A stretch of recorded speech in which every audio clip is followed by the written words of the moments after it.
ثنا بر خدا که جهان آفرید، بر آدم تن و عقل و جان آفرید.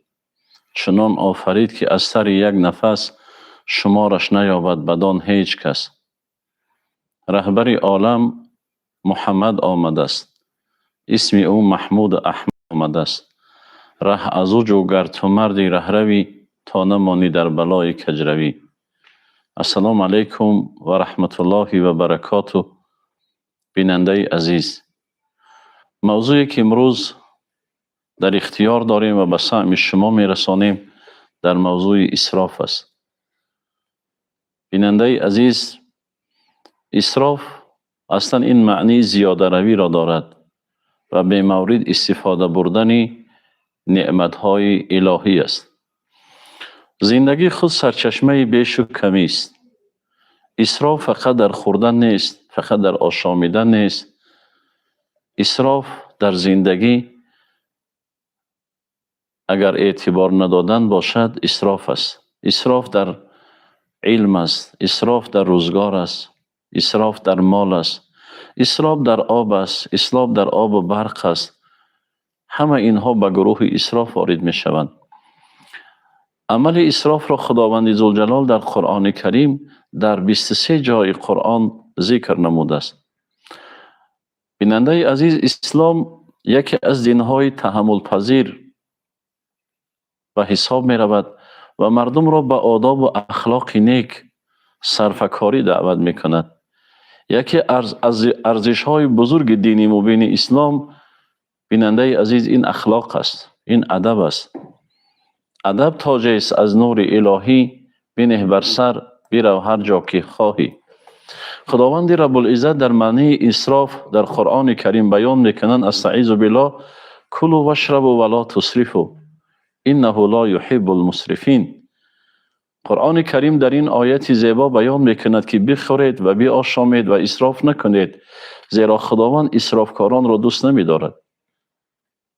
بیننده عزیز، خداوند مهربان در این دنیا تمام نعمت‌ها را برای انسانیت، برای زندگی آسوده، برای حیات با سعادت برای انسان‌ها نصیب گردانیده است و هر انسان را ضرور است که این نعمت‌های الهی را تناول کند و دست به اسراف و به حرام نزند.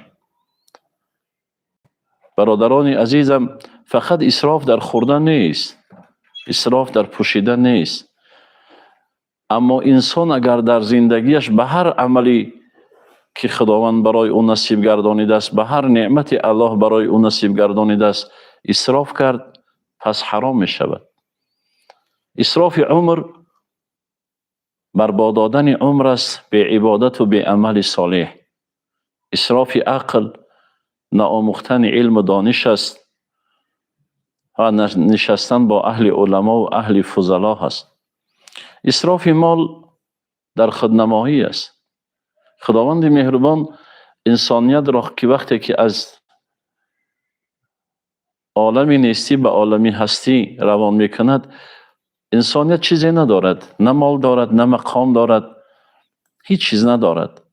اما پروردگار ذوالجلال برای انسانیت تمام نعمتها را عطا میکند تا آثار نعمت را در روزگار انسان ببیند، تا لذت نعمت را در زندگی انسان ببیند.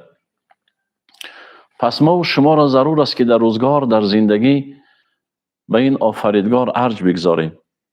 انسان از مادر به دنیا می آید عریان است، اما خداوند در زندگی برای او همه نعمتها را می دهد.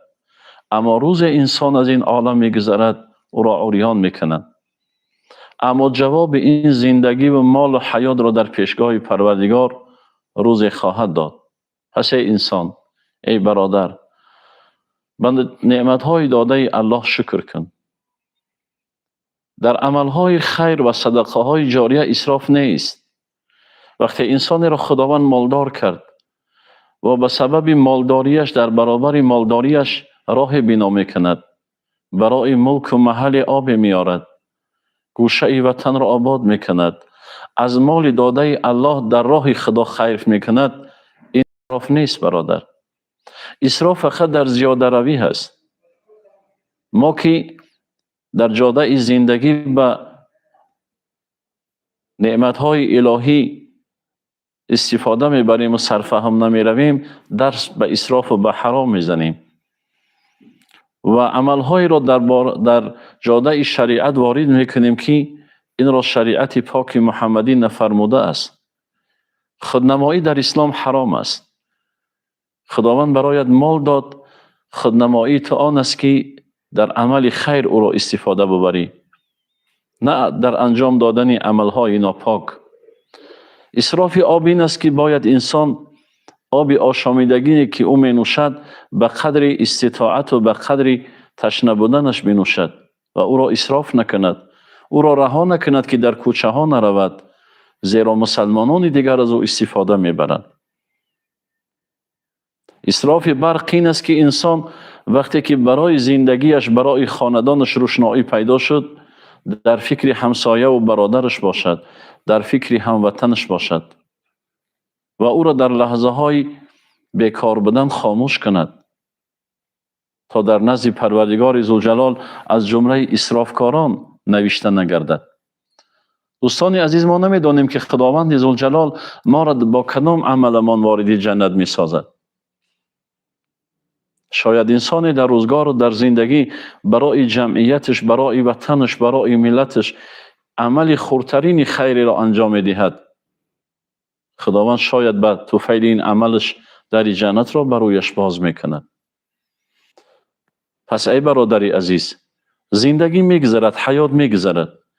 پیامبر خدا صلی الله علیه و سلم در این معنی بیان میکنند هر کسی که در دخل و خرج خود میانگی را اختیار کند، خداوند هیچگاه این بنده را محتاج نمیگرداند. اما کسی که اسراف و خودنمایی میکند، خداوند او را فقیر برمیگرداند. برادری عزیز، هر چیزی که از نفس انسان بیرون شد، هر چیزی که خودنمایی شد، او اسراف است. امروز خداوند نعمتی را برایت داد، کوشش کن که او را در خاندان صرف کن، برای زن و فرزندت انجام بده. بزرگان میفرمایند دلا این زندگی جز یک سفر نیست، گذرگاه است و راهش بی خطر نیست. چو خواهی با صفا باشی و صادق، بجز راه خدا راه دیگر نیست. زندگی چنین است، ما در یک سفر زندگی قرار داریم. زندگی بی خوف و خطر نمی شود. اما می خواهی در زندگی، در روزگارت خوب زندگی کنی، دست به اسراف و به حرام نزن، راه خدا را پیشه کن. غمی بیچارگان خوردن مهم است، دل از خود نیازردن مهم است. چه مدت زندگی کردن مهم نیست، چگونه زندگی کردن مهم است. ما برادری عزیز چگونه زندگی میکنیم این مهم نیست. مهم آن است که ما زندگیمان خوب باشد، به اسراف و به حرام دست نزنیم. امروز خداوند مال داد، کوشش کن که در راه طلب علم فرزندت صرف کن، در راه آبادی خاندان و محل صرف کن. این اسراف نمی شود. اما اسراف زمانی می شود که از حد می گذرد. مردم مسابقه می کنند در انجام دادن معرکه ها، در انجام دادن توی و سرور. نفرانی را دعوت میکنند که شاید به اون آب و نان احتیاج ندارند، اما برای خودنمایی قرض میکنند، از بانک ها قرض میکنند و این عمل ها را انجام میدهند. اما روزی میشود که این خاندان از روی اسرافشان به ناداری و تنگدستی دست میزنند و فرزند خاندان راه غریبی را پیشه میکند برای دریافت قوت لایموت و پرداخت قرض روز شادی و سرور. اسلام نه فقط صوم و صلات است، علم است و نظام است و حیات است. اسلام فقط وظیفش به نماز خواندن و روزه گرفتن برادر عزیز تمام نمی شود. زندگی ما باید اسلام باشد، حیات ما اسلام باشد. برادری عزیزم، علما میگویند که همین دل، قلب انسان یک دریچه دارد، یک راه دارد که اگر اون راه نظرش پاک شد، قلب انسان پاک می شود. راه نظر دل انسان چشم است. وقتی ما با چشممان همسایه را میبینیم، برادر را میبینیم، کوچه و محل و روزگار را میبینیم، باید محبت آبادی و ترقیات را در دلمان محبت پیدا کنیم. وقتی برادری عزیز محفل و معرکه اشتراک میکنی، خودنمایی در او دیده میشود، هیچ وقت غریزه این نفس بالا نرود که منم باید چنین کنم. جانانه شراب میخوری میگذرد، صد سیخ و کباب میخوری میگذرد، هرچند به نون قاق عادت کردی، ترک کرده و آب میخوری میگذرد. این زندگی میگذرد، حیات میگذرد.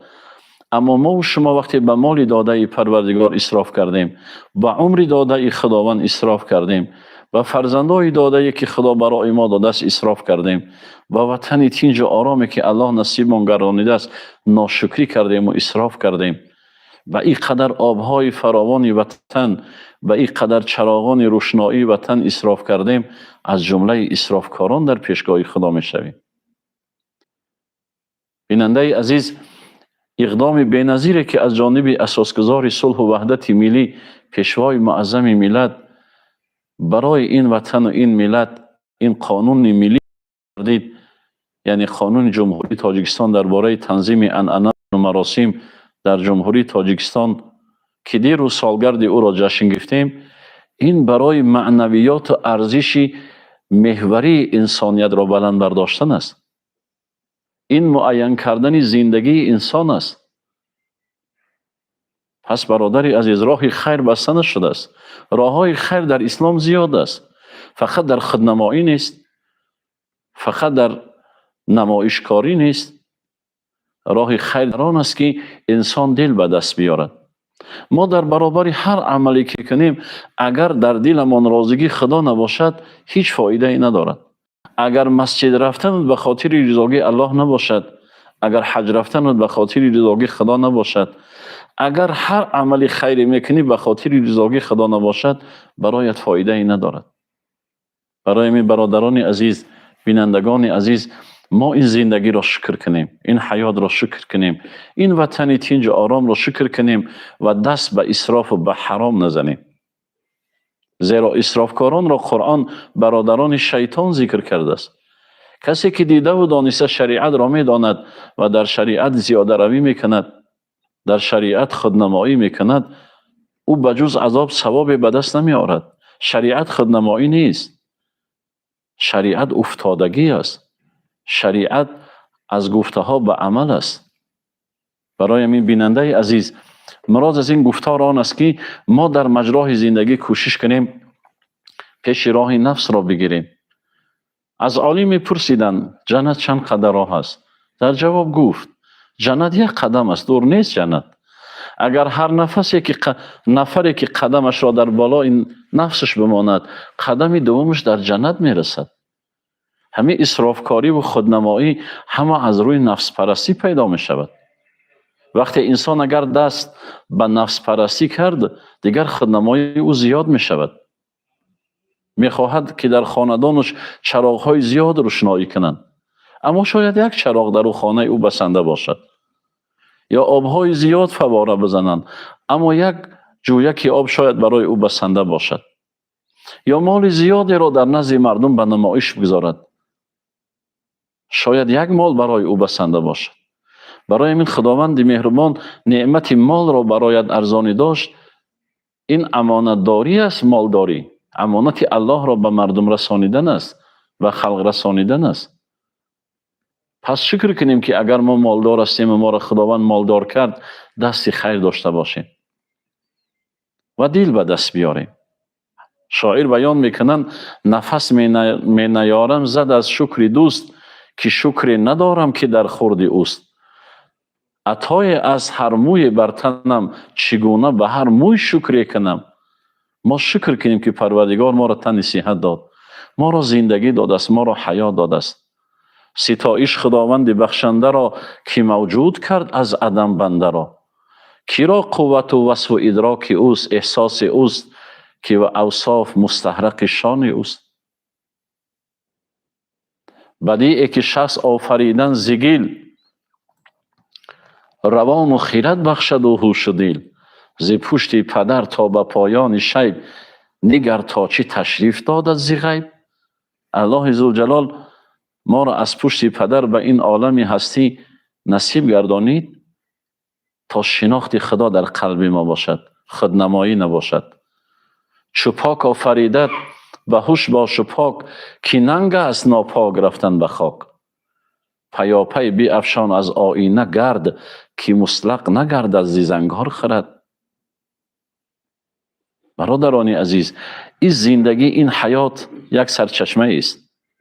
فقط کوشش کنیم که حیات روزگارمان به عبادت ربانی زیبا باشد، به تحمل و به شکر زیبا باشد. نه در ابتدا بودی آبی منی، اگر مردی از سر بدر کن منی. دنیا جای منی نیست، جای کتگی نیست، جای اسرافکاری نیست. اگر پهلوان هستی، اگر مالدار هستی، اگر قدرتمند هستی، دل به دست بیار. چو روز بسای آوری سوی خیش، مکن تکیه بر زور و بازوی خیش. امروز خداوند مال داد، دارایی داد، قدرت داد، توانایی داد. این به خاطر آن نیست که مردم را استثمار کنیم، به خاطر آن است که دل به دست بیاریم. چرا حق نمی بینی ای خودپرست، که بازو به گردش در آورده دست؟ این دست ها و پاهای ما را کی به گردش آورد؟ همون اللهی که برای ما عزیز و مهربان است. چه آید به کوشیدنت خیر پیش، به توفیق حق دان نه از سعی خویش. امروز خداوند مال داد، دارایی داد، تو از زوریت، از تواناییت، از مقامت افتخار نکن. این الله برای تو داده است. خدا داد است که برای خلق خدا صرف کنی، نه برای اسراف، نه برای خودنمایی. تو قائم نیستی بر خود یک قدم، ز غیبت مدد میرسد دم بدم.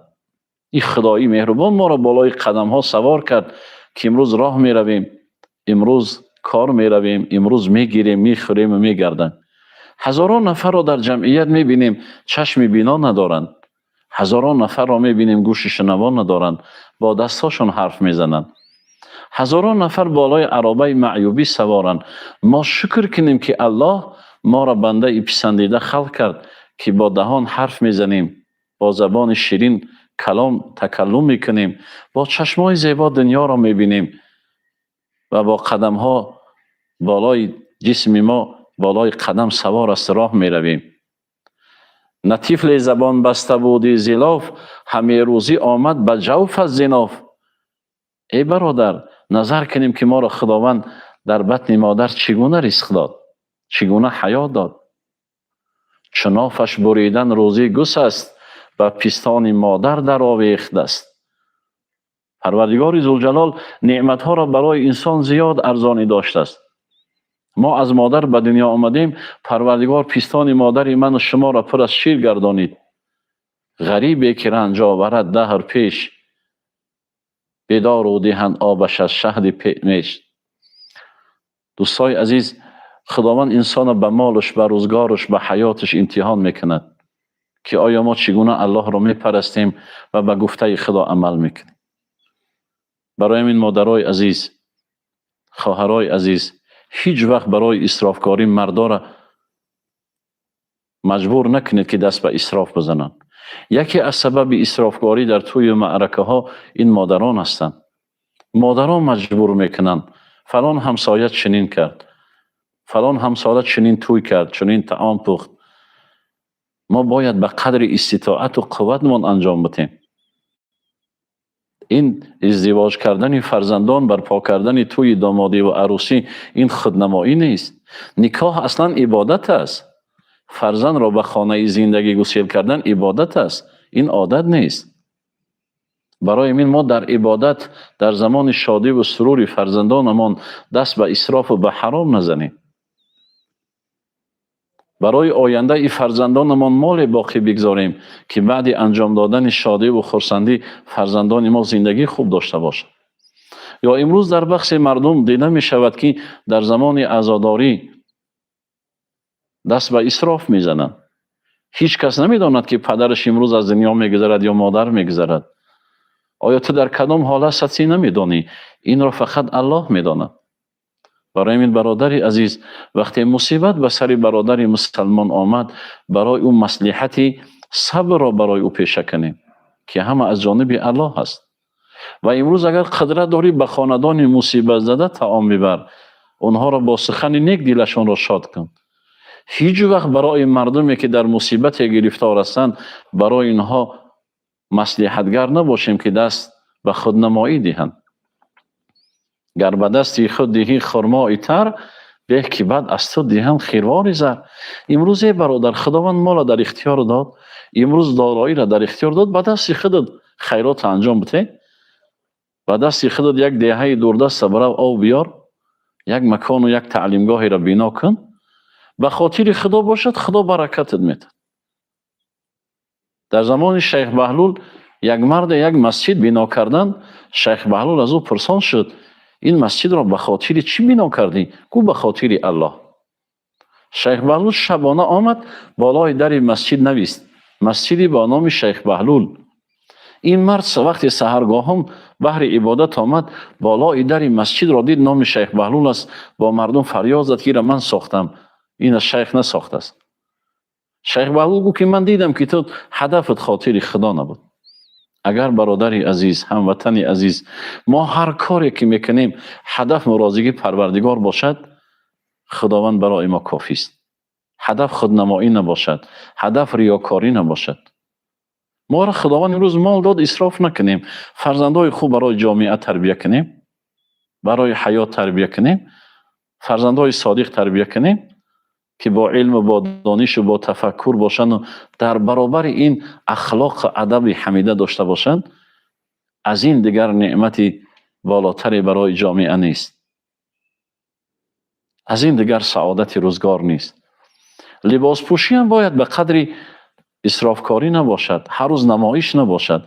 امروز داری یک یتیم را برای بپوشان که او بپوشد در حق دعا کند. امروز خداوند اختیار ما را در اختیار داد، کوشش کن که رازگی به دست بیار. این سعادت روزگار و زندگی هر بنده مسلمان. برای می دوستای عزیز کوشش کنیم که در دنیا احسن العمل باشیم. نصیحت الملوک حکایت میکند که یک مرد 3 دوست داشتند. یک دوستش را هر زمان پرسان میشد، به او زندگی کرده نمیتونست، و دوست دیگری داشت که هر روز او را یک بار میپرسید، و دوست سومش را در یک ماه یک بار میپرسید. روزی به یک مصیبت گرفتار شد. برای او گفتند میخواهی از این مصیبت نجات بیابی، یک دوست برای خودت پیدا کن که برایت بگوید که انسان خوب هستی. این نفر نزد دوست اولش آمد که هر روز از او زندگیش پرسان میشد، او را میخواست ببیند هر زمان. گفت دوست، من را فقط یک سخن لازم است که شما بگوید که من انسان خوب هستم. این دوستش تا همین در خانهش همراهیش کرد، اما نرفت در زمان مشکلاتش بگوید تو خوب هستی. خسته و ناتوان شد. دوست دوم را نظاره کرد، به در خانه اش رفت. دوست دومش هم تا همون زمان مشکلات برپا شدنش آمد و ترکش کرد و برگشت. یکی به ناگاه دوست سوم را دید که او را ماه یک بار میپرسید. از او پرسان شد که من را باید یک نفری بگوید که انسان خوب هستم. گفت من میرم تو را خوبیت میگم، در این دنیا و در آخرتم. لای بدین خاطر نصیحت الملوک بیان میکند که دوستی اول همین مالت است، همین پول دنیاست که هر روز حسابش میکنی، کم شود غمگین میشوی، هر روز کارتت از نظر میگذرانی، مبلغت حساب میکنی کم نشود. اما روز در پستی زدی، این مالی که تو را جمع آوری کرد تو را رها نمیکند. دوست دوم همین زن و فرزند و خاندانت است. شاید زندگی تا برای اینها میبخشی، شاید حیات تا برای اینها میبخشی، جوانی تا برای زن و فرزندت میبخشی، اما زمان مشکلات سفر آخرتت تا سر قبر همراهیت میکنه. دوستی سوم عمل است، کردار خوب است، از خود باقی گذاشتن عمل صالح هست، صدقه جاریه هست که تو را در این دنیا آبرو میدهد و در آخرت در پیشگاه خدا شرف.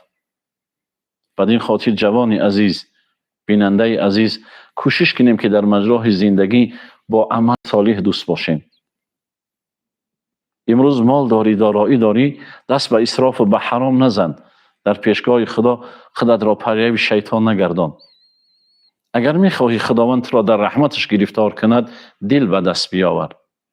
پیامبر خدا صلی الله علیه و سلم بیان میکنند که انسان ها در زندگی به مانند یک خانه هستند. اگر خانه ای که از 4 دیوار عبارت است، اگر یک دیواری او نباشد، او خانه حساب نیست. اگر انسانی که در زندگی دوستی خوب دارد، در زندگی روزگاری خوب دارد و این 4 دیوار زندگیش آماده است. بدین خاطر برادرای مهربان، بیننده عزیز، ما در زندگی دوست انتخاب کنیم که ما را به کار خیر دعوت کند. اگر همنشین خوبی داشتی، تو را به دنیا دعوت کرد، تو را به اسراف دعوت کرد. همراهت یک آشخانه و یک مکان خوراکخوری رفت، 20 نمود خوراک فرمایش داد که او اسراف است. یا در برابر نعمت‌های الهی برای تو اسراف زیاد را پیشه کرد، بدون در زندگی دوستت نیست. همان نفر در زندگی دوستی تو می شود که تو را به راه راست هدایت میکنه. جوانای عزیز، ما در زندگی 2 تا دوست داریم که ما را از اسراف و از حرام و از اخلاق بد نظر دوری می جویند. میدانی کیست؟ پدر و مادر. هیچگاه پدر و مادر نمیخواهد فرزندش در قرض قواله گرفتار شود و از نزد اونها دور در ملک‌های غریبی به عذاب شود. و همین خاطر مادرای عزیز، زمان برپا کردن توی دامادی و عروسی هیچ وقت مردا را مجبور نکنید. هیچ وقت دستور زیاد ندهید که مرد دیگر راه خلاصی زندگیش نیابد. یا بعضی زنها میگویند که این پدرت برای در این تویت چیزی نکرده.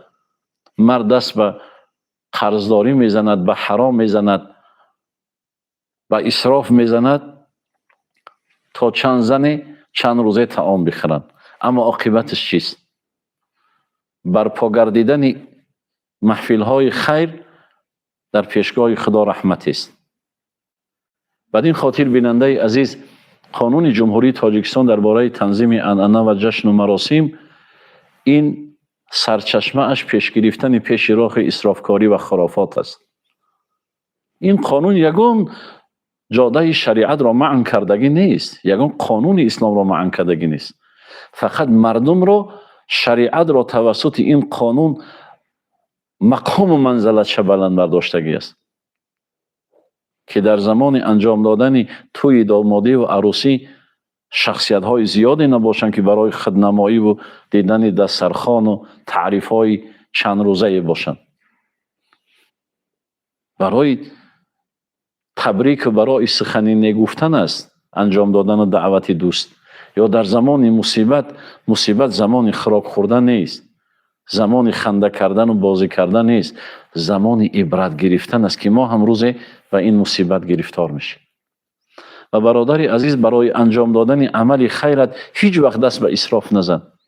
سخنی که پدرت میگوید، سخنی مادرت میگوید، او را گوش کن. یگان پدر و مادر نمیخواهند فرزندش اسرافکار شود یا جنایتکار شود. همه میخواهد فرزنداشو خوب باشند. برای این اگر ما بخواهیم جامعه سالم تربیت کنیم، این قانونهای ملی را رعایت کنیم و هر نفری که امروز مصلحتگری مردم است، امروز پیشوای مردم است، اون کمیسیه های جمعیتی که در کارگاه های دولتی در محل و در مکان هایی که وظیفه دارند و مصلحتگری مردمند، از روی خدا مصلحت بتن، مردم به اسراف و به حرام مبتلا نسازند. لبی السلام. مرحبا.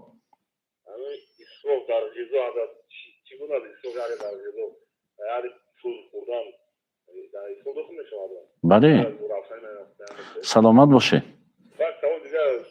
خوب.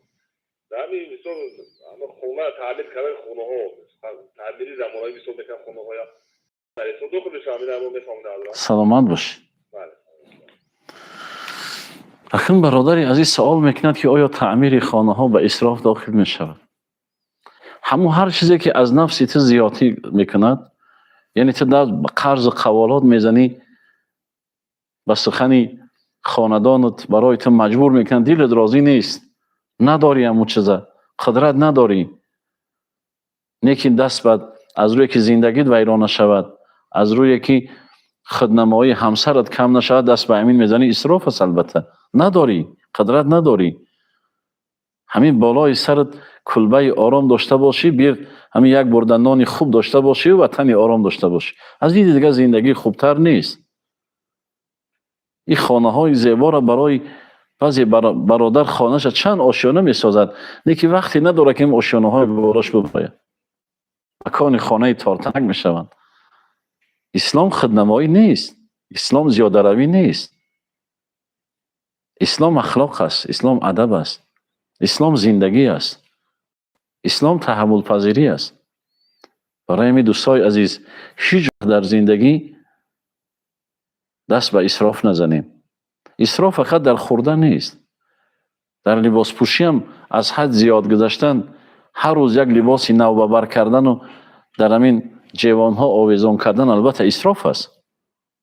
از اونه که تو مبلغ داری، دارایی داری، یک جامعه به بر کردی، جامعه دیگری قدرت داری خریدن، کوشش که یک نفری نادار را بپوشان یا از پول جامعت به مادرت یک هدیه خوب خریداری کن، و پدرت خریداری کن، دل اونها را به دست بیار. این است شریعت، این است طریقت، این است راه صراط مستقیم. مولانا میگویند ای که در دنیا نرفتی بر صراط مستقیم، در قیامت بر صراط جای تشویش است. امروز خداوند برای ما و شما معلم بشر را روان کرد. دستورات زندگی قرآن هست. ما وقتی به آیه های قرآن نظر کنیم و دستور رسول خدا صلی الله علیه و سلم نظر کنیم، هیچ وقت انسان ها دست به اسراف و به حرام نمیزنند. از عالم میپرسیدند که بهترین درس زندگی کدام است؟ این در جواب گفت تحمل پذیری و همدیگر فهمی در خاندان. ما کوشش کنیم که انمون تحمل پذیری را در خاندان مجاری کنیم. زنهامون باید زنهای تحمل پذیر باشند، مردا را در هر کار مجبور نسازند که همسایه خانش بلند است باید از من بلند باشد، درهای زیبا دارد از من زیبا باشد. مردا از کجا پیدا میکنند؟ خاندان نان تأمین کند، برای تو خانه را قصر بسازد، چیکار کند؟ عمرش میگذرد، میره و پیری میرسد. کی دیگه وقتی استراحت راحت است؟ برای همین از او خانه را زیبا کردن باید دلها زیبا باشند. اول خانه دل باید زیبا باشد، فرزندی خوب داشته باشی، علم داشته باشه فرزندت، دانش داشته باشد، زبانها را بداند، محبت به کتاب داشته باشد. انا این میشود شریعت، این میشود زندگی، این میشود حیاتی با سعادت. مراد ما نصیحت بود و گفتیم. این چند لحظه در اختیار داشتیم بیننده عزیز، آن بود که ما همدیگر را برای حق دعوت کنیم، همدیگر را به آبادی و آسودگی و دوست داشتن این وطن عزیز و جمع شدن در زیر سیاست این مرد خیرتمند، پیشوای معظم ملت، بهر شکوفی وطن هدایت کنیم. و سلام علیکم و رحمت الله و برکاته. لبیک.